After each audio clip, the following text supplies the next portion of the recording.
it's like, okay, you don't have to. Where in their culture, there is no other way but to be educated.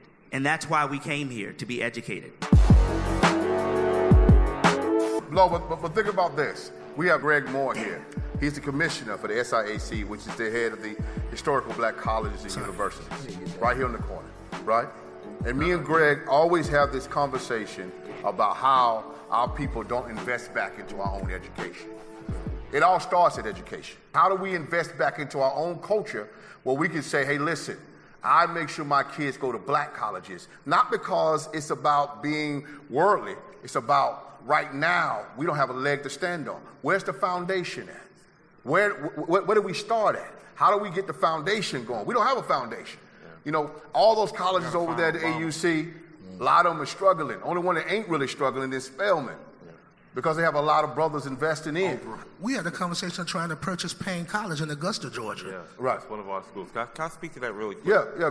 Yeah. Again, you know, I'm the commissioner of the SIC. It's a 100-year-old NCAA conference of 14 HBCUs. We're adding Savannah State. They're going to come to our league in 2020. And we keep dancing around the issue of control, right? And funny thing about integration, right? If you look up the definition of integration and then assimilation, we have a funny way of executing integration in this country. How we execute it is, give us your best and talented people, and then put their talents in the service of our institutions, not yours. But we'll control it, right? And case in point, if you ask the question, which school produced the most NFL players in 1980, the answer to that question would be Grambling University. That'll be the answer. If you ask that question today, you know what the answer is? Which school, university produced the most NFL players? It's LSU. What do Grambling and LSU have in common? They're in Louisiana. They're in Louisiana. So there's been a mindset change, right?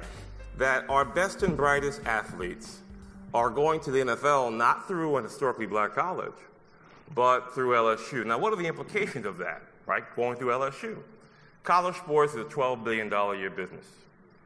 2 sports make money. You got all kind of sports. You got soccer, you got golf, you got swimming. 2 sports make money. Football and basketball. Basketball and football. Basketball, at the top 5 power conferences, 60% of the athletes are African-American young men. 55% of the football players are African-American young men. So again, $12 billion a year. 2 sports generate money. Those athletes don't get paid. Now, where's the money going? Well, if you look at the ADs, 90% non-black. Head football coaches, 90% white. Head basketball coaches, 90% white. Presidents, 100% white. When you look at the campuses, right? Florida State, 70% African-American football, basketball players. 2 or 3% undergraduate African-American. UCLA, 66% of the basketball football team black. 1% undergraduate black. So where you see the money being generated, right, it's African Americans everywhere to be seen. Where the opportunities that are byproduct of that money, which are jobs on campus, educational opportunities, you don't see any black people be seen. It comes back, Kane, to control, right? So when Grambling, at our schools, we hire African-American coaches and officials and referees and et cetera. I'll make one last point just to crystallize this. People talk about how Jackie Robinson integrated baseball. Right. And Jackie Robinson was one of my heroes. What he did took a lot of intestinal fortitude. But it's inaccurate to characterize what he did as integrating baseball. He was assimilated into baseball. That was not integration. Because guess what? In exchange for one job, we gave up Negro League Baseball. Right. And by the way, Negro League Baseball was successful. You had black general managers, you had black coaches, you had black ticket takers. So in exchange for one job, right, we gave up ownership and control of an entire league. And we didn't get another managerial job until Frank Robinson in the 70s, 40 years later. So again, the red herring to me is, well, who's in control? They. I could broaden the discussion just a bit, because I don't know much about, universities, whether it's HBCUs or state colleges or Ivy League. But I see your point, and I think that in addition to what Doc said, I think that we could have an understanding that as a community of hip-hop, we are the largest spending people. Like we account for trillions of dollars in commerce. You understand what I'm saying? So no matter what we buy, whether it's tennis shoes, music, hats, jackets, whatever it is, we are the poorest. We have the least amount of money, but we spend the most. So whatever it is we spending that money on, see, that is the control. You understand what I'm saying? That's how we maintain control. If we don't like the way someone is depicting our heroes, or we don't like the way someone is manipulating our culture, then we stop spending money there. You understand what I'm saying?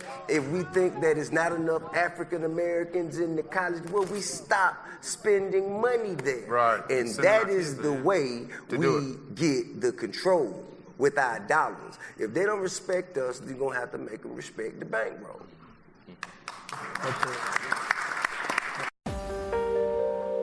Just a quick question for the panel. If I'm correct, this year was hip hop was the most consumed form of media, or music in particular, this year. So my question for y'all is this does this signal a turning point? Do you think that America will start to see black culture more as actually embrace it? No, versus, negative. That's not happening. That's just consumed. But we can. We can embrace ourselves. We can. We can embrace ourselves. They will only see the novelty in it and how they can capitalize on it, because I wanted to get my point. Yeah. No, but I also want to say this about the music business. It did $1 billion in January. People talking about the music business is not back. Right. The music business did $1 billion in January. So music is back in general. They figured out streaming, to Tip's point. It's back. Check this out, America. We connect the streets.